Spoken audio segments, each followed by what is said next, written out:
In the quiet glow of the morning at the Whispering Pines Wildlife Sanctuary, 3 bobcat cubs were rescued from illegal wildlife trafficking. Unfortunately, their mother did not survive. After being brought to the sanctuary, the little ones showed themselves to be withdrawn and refused to eat, visibly affected by the trauma of losing their mother. When all conventional methods failed and hope began to fade, a bold idea emerged. The team decided to introduce Daisy, a rescued female dog of gentle nature, as a surrogate mother. What began as a desperate attempt to save the lynxes soon transformed into a miraculous bond that defied all expectations and rewrote the rules of wildlife rehabilitation. The sun was barely peeking over the mountains surrounding the sanctuary when Emily Johnson's phone rang. At 58 years old, and with more than 3 decades dedicated to animal rescue, she believed she had seen everything. But the trembling voice of Ranger SMK indicated that this day would be different. He informed her that they had confiscated 3 bobcat cubs from a trafficker who was trying to sell them at a truck stop on the outskirts of Tucson. The mother, severely injured and dehydrated, did not survive. Emily hung up the phone with her heart constricted, calculating in her mind the necessary space, the appropriate formula, and the time they had left. The little ones were no more than 4 weeks old and refused to feed. The veterinarian warned that their condition was rapidly worsening. Half an hour later, Emily was observing the 3 cubs, tiny bundles of spotted fur with grayish-blue eyes, still unfocused and trembling with fear and hunger. One of them, a female with a white spot on her ear, let out a whimper that broke the silence of the room. "Little ones," Emily whispered, gently petting the weakest. This one backed away with a weak hiss. "I know you miss your mama. I'm so sorry." For 3 days, Emily tried everything she knew: bottles, syringes, constant warmth. One of the cubs suffered a seizure from stress. They huddled in a corner, weak, increasingly lifeless. On the morning of the 4th day, Emily was in her office, exhausted, with her head in her hands. The sanctuary's financial reports lay untouched. At almost 60 years old, her face told stories of rescues, rehabilitations, and losses. The sanctuary, built on land inherited from her grandfather, was her life. Her granddaughter Lizzie, a wildlife biology student and intern at the sanctuary, entered softly with a cup of coffee. "I heard you didn't sleep last night, Grandma," she said with a worried smile. At 22 years old, Lizzie shared her grandmother's temperament, but with fresh ideas driven by new scientific approaches. Emily sighed. "Those babies won't survive another day without nutrition. I've tried everything." "Not everything," Lizzie responded thoughtfully. "What about Daisy?" Emily looked at her, surprised. "Daisy is barely a year old and she's a dog. A rescued mixed breed," said Lizzie, "who just weaned her litter. She has instinct." Emily remained silent. It was a risky idea, but perhaps her last hope. 3 weeks ago, Lizzie had pointed out a bold possibility, with her eyes shining with emotion. "Daisy is still somewhat in lactation period," she said, "and she's the gentlest soul I've ever known." Emily, with her experience and her natural protective instinct, was about to reject the idea as dangerous, but Lizzie interrupted her firmly. "Is it more dangerous than letting those kittens starve to death? You always told me that in rehabilitation, sometimes you have to try the unthinkable." The words resonated in Emily's mind, bringing back the voice of her former mentor, Dr. Thompson. Sometimes nature needs a little help to connect the dots that it wouldn't connect on its own. She remembered how they had managed to pair an orphaned little hawk with a surrogate father, thanks to that same philosophy. Finally, Emily gave in. "All right, but we'll do it very carefully." Daisy had arrived at the sanctuary the previous winter. They found her pregnant, half frozen in a ditch during a rare snowstorm. She was a medium-sized mixed-breed dog, probably, with some golden retriever and shepherd, with golden fur and brown eyes full of tenderness. After giving birth in the sanctuary's small clinic, she had shown herself to be an exceptional mother, and all her puppies were quickly adopted by families in Pine. Since then, Daisy had earned a special place in the sanctuary, accompanying Emily. On her rounds, calming the animals with her quiet presence, Emily had considered finding her a permanent home, but something always postponed that decision. Now perhaps fate had another plan. They brought Daisy to a room adjacent to the lynx enclosure. Emily sat on the floor with the smallest of the cubs, the female with the white spot on her ear wrapped in a soft towel. The little female was breathing with difficulty, and her body was cold despite the warmth of the room. "Easy, Daisy," Emily murmured while Lizzie guided her. "Good girl." Daisy sniffed the air cautiously. Her ears rose, and her tail made a slight, uncertain movement. She slowly approached Emily, lowered her head, and delicately sniffed the little bundle in the towel. The small lynx let out a weak hiss, as if that exhausted her last reserve of energy. Emily tensed, ready to intervene at any sign of aggression, but what happened would mark her forever. Daisy emitted a soft whine, almost identical to the one she made when looking for her own puppies. She lay down next to Emily, stretched her neck, and began to lick the tiny creature with tenderness. The kitten, instead of moving away as she did with humans, remained motionless. Then she turned her little head, seeking the warmth of Daisy's fur. "Grandma," Lizzie whispered with wide eyes. Emily, with tears in hers, placed the kitten closer to Daisy. The dog surrounded her with her body and continued grooming her with instinctive care. "Let's try it with the others," Emily said, barely audibly. One by one they brought the other two cubs, and one by one Daisy accepted them. She gathered them against her warm body and licked them with the same devotion.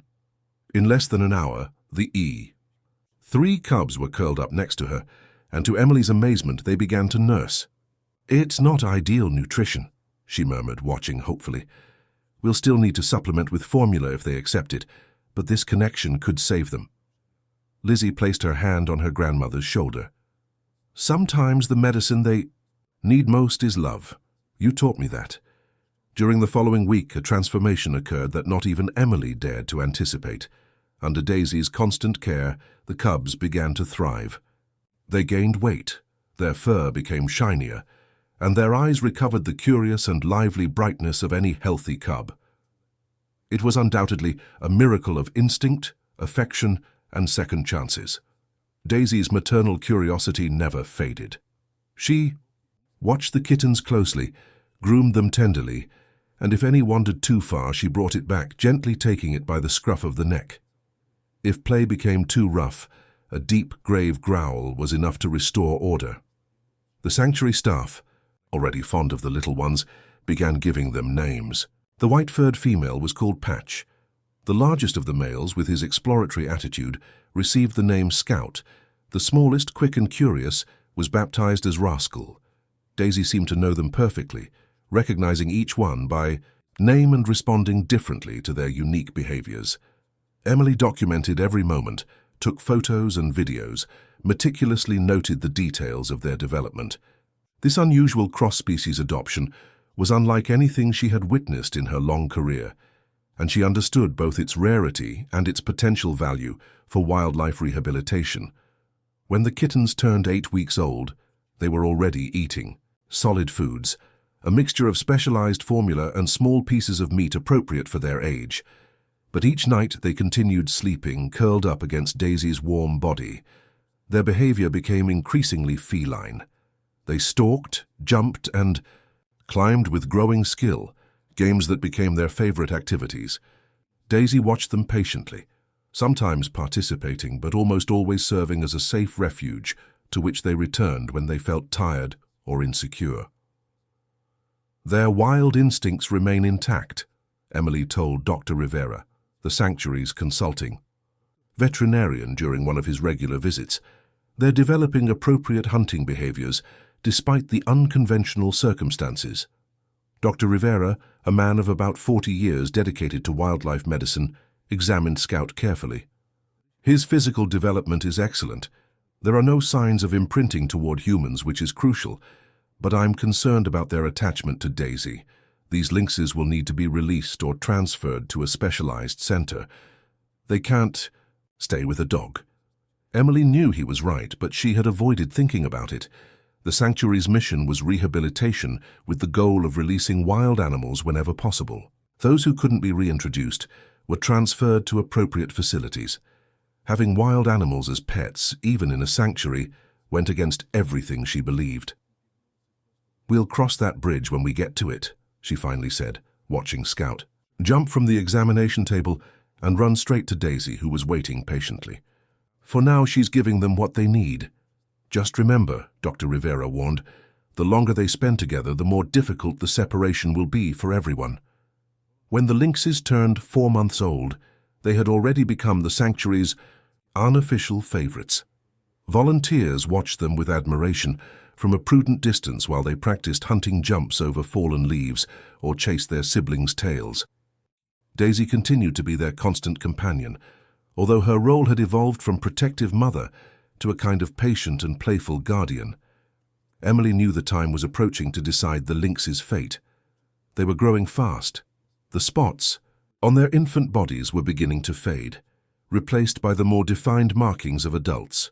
Their eyes, which were once deep blue, were taking on the characteristic tawny gold of mature lynxes. Soon they would begin the natural transition toward independence. One night, while watching the sunset from the porch of Emily's small cabin, Lizzie shared news. "The Wildlife Reserve in Colorado has contacted us. They have a perfect habitat for lynxes and an educational program. Could they accept all 3 together?" Emily nodded with a lump in her throat. "It's a good option, better than most, but we must begin the separation process soon." The next day they tried it. While the lynxes ate their breakfast, they moved. Daisy to Emily's cabin, about 400 meters from the enclosure. But the results were immediate and heartbreaking. As soon as the lynxes noticed Daisy's absence, they began pacing back and forth restlessly. They emitted sharp calls that resonated throughout the sanctuary. They rejected their food, scratched at the doors, and ended up huddled together with an evident air of distress. But the most painful reaction came from Daisy. She howled sadly. Hands scratched at the cabin door until she hurt her paws. After 4 hours of increasing anxiety, Lizzie was the first to speak. "This isn't working. Their stress levels are too high." Patch hadn't stopped calling since they separated Daisy.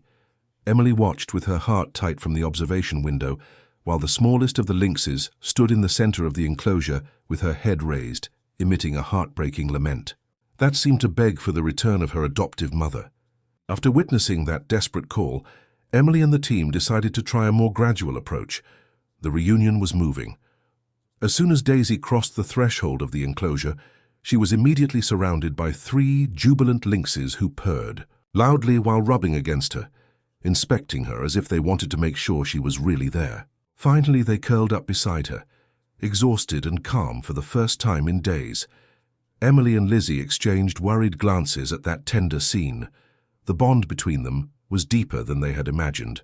During the following 2 weeks, they tried various separation strategies, brief periods of distance, adjacent enclosures where they could see each other, gradual distances, but nothing worked. Each attempt left the lynxes visibly depressed, and Daisy also showed clear signs of anxiety and sadness. "It's as if they've forgotten they are different species," Emily confessed to Dr. Rivera during a call laden with concern. "They've formed their own family unit," he reflected.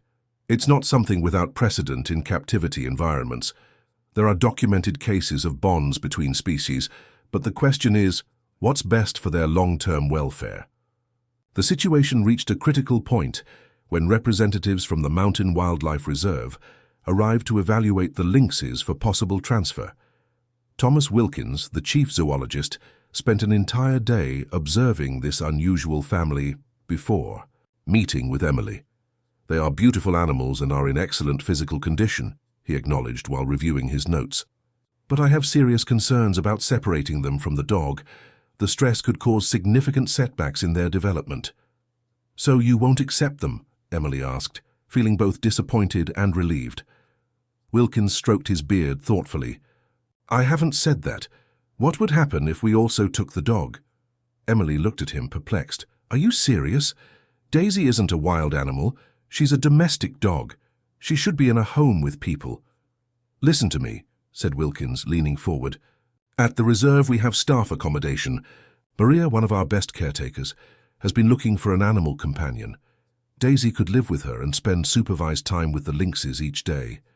As the cats mature, we could gradually reduce that time, helping them gain independence without causing trauma."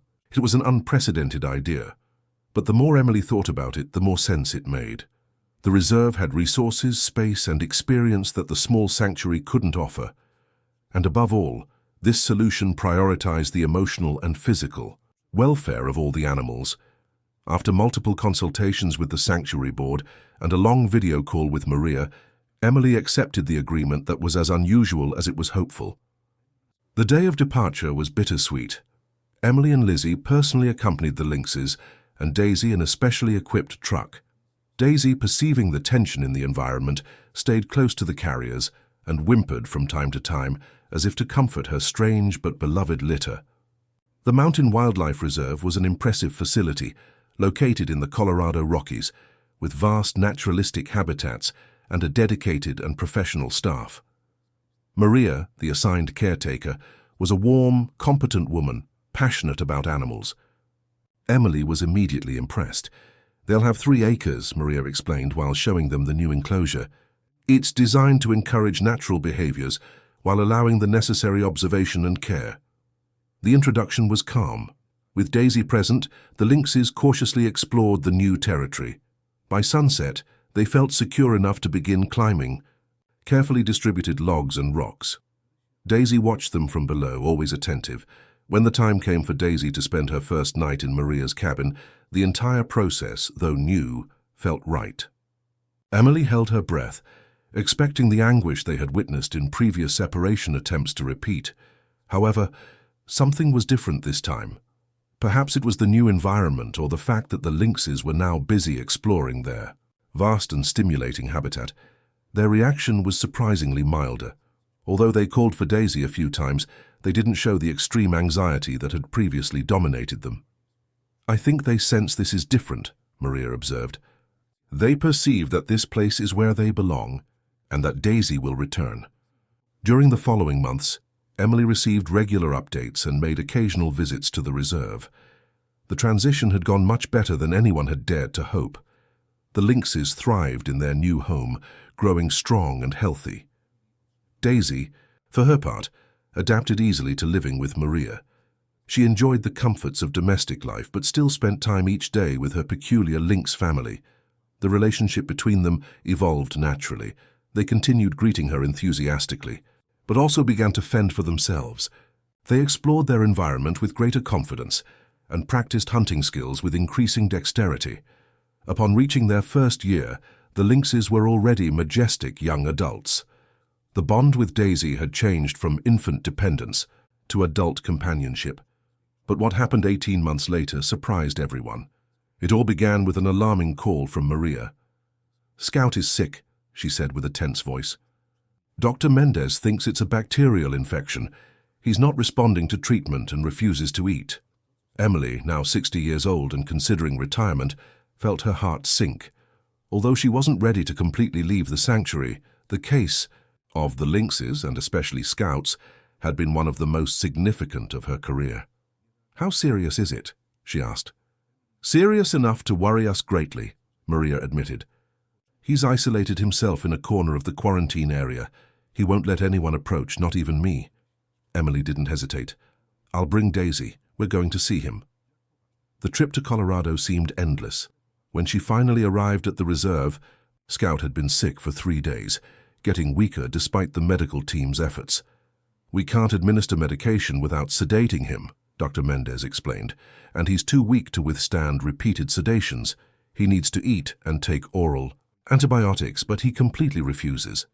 Outside the quarantine room, Maria waited with Daisy. The dog, now older, showed grey around her muzzle, but her eyes still shone with the same calm intelligence as always. "She knows something is wrong," said Maria. "Since Scout got sick, she hasn't stopped insisting on coming here." Through the window, Emily could see Scout huddled in a corner. His beautiful fur looked dull, and his sides rose and fell with effort. It was painful to see him so vulnerable. "Let her in," Emily said, firmly. "Let's see if she can reach him." Carefully, they placed a sturdy harness and leash on Daisy to ensure safety. They opened the quarantine room door, and she entered slowly, moving her nose and ears with concern. As soon as she saw Scout, she let out a soft whine of recognition. Scout weakly raised his head. For a moment his eyes showed confusion, as if the illness had clouded his memories. But then he made a weak sound, difficult to describe, something between a meow and a snort, a sound that Emily remembered clearly. It was the same one the lynxes made when they were cubs and greeted their adoptive mother. With smooth and determined movements, Daisy approached Scout, ignoring the veterinarian's presence, hoping to reconnect, with her little one now in trouble. The team's warnings were clear, but when she finally reached him, she sat gently on the floor beside him. Without hesitation, she began grooming his face and ears, exactly as she used to do when he was a small, orphaned kitten. What happened next left everyone in the room speechless. Scout, who had been refusing any food for days, allowed Dr. Mendez to approach with a small bowl of broth in which the antibiotics he so desperately needed had been dissolved. Daisy's presence, warm and familiar, offered him comfort and security. With a weak but determined effort, Scout licked the broth. Dr. Mendez barely whispered, "Surprised they'll condemn me." During the following 3 days, Daisy hardly left Scout's side.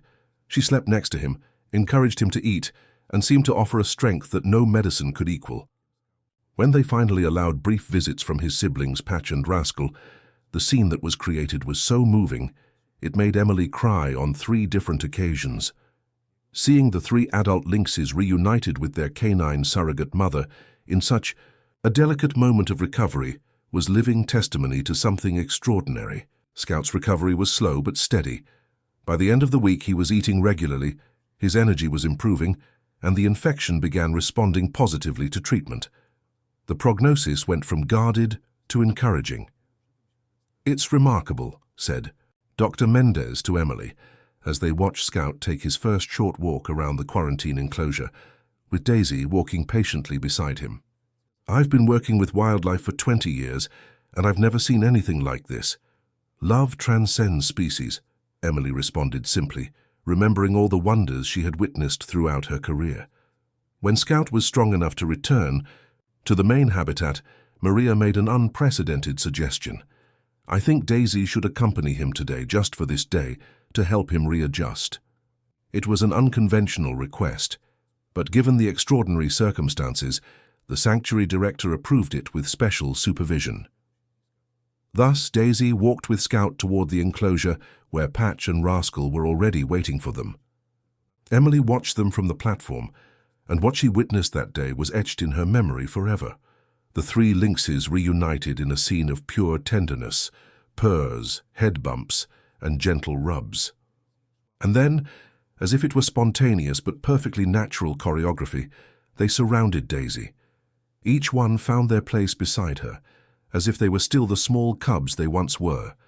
For several minutes, that unusual family simply existed. Together in perfect harmony, wild and domestic felines united with a dog who had been much more than a companion. The bond that united them, forged in necessity and sustained by love, was evident. "This is why I've done this work all these years," Emily told Lizzie softly, who had flown there as soon as she learned of Scout's illness, "for moments like this. Moments that remind us that healing sometimes comes in the most unexpected ways." In the years that followed, the relationship between Daisy and the lynxes continued evolving. As the felines reached full maturity, their need to have her constantly nearby diminished, but the bond remained. Daisy, though aging, continued visiting them daily. She was no longer a mother but a faithful friend, a figure as vital as ever to their well-being. The Sanctuary and Conservation Organization published a joint article about this extraordinary case, contributing valuable information to the field of wildlife rehabilitation. Emily, who finally retired at 65, shared the story in her talks for aspiring rehabilitators. She often told them, "Sometimes the most powerful medicine isn't in a syringe or in surgery. Sometimes it's in a connection, in finding a need so fundamental that it transcends the boundaries we believe exist between species." In the quiet afternoons, Emily used to visit the reserve. She walked through the enclosures, reflecting on the animals that had transformed her vision of the world. She always stopped at the edge of the habitat, where, without fail, she saw Daisy, now older, but still devoted, resting near the fence. Near her, as always, the 3 lynxes, now adults, rested, peacefully. Their bond endured, defying any logic that might have tried to separate them. "Unthinkable," Emily murmured, remembering the initial fears when Lizzie first proposed that improbable union. Sometimes the unthinkable turns out to be exactly what we needed. And thus, under the golden light of sunset, wild and domesticated, rescuers and rescued remained together, a family in the deepest sense of the word. Alive and united, living witnesses to the healing power of love without limits.